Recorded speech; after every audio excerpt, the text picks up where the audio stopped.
So here's how you can loop a video on the iPad. Let me explain that and show you how it would work. If it's your first time being here on this channel, definitely subscribe for more tips and videos like this one. So you of course have more options. There is a dedicated app for it on the App Store. Like if you look up loop video, you're gonna see a couple of these are called looper apps. So you can get those, and essentially those will allow you to import the video into the actual app.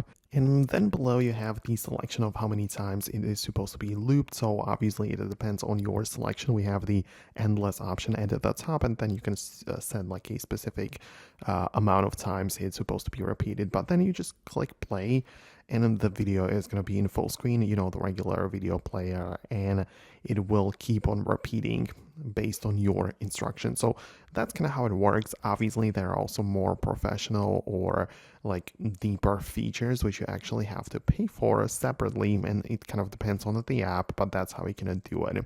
If you however just want to put the videos together and kind of like export them, so for example you have a video which is 10 seconds long and you want to repeat it 6 times to make it a full minute, for that it's best to use a video editor, for example CapCut, where you can import the clip into the timeline and duplicate it as many times as you want, and then you export the finished project, the finished thing, and it's going to be saved in the gallery as a regular video, but it's basically going to be those 10 seconds being repeated over and over. So that's how it works. This is how you can loop videos.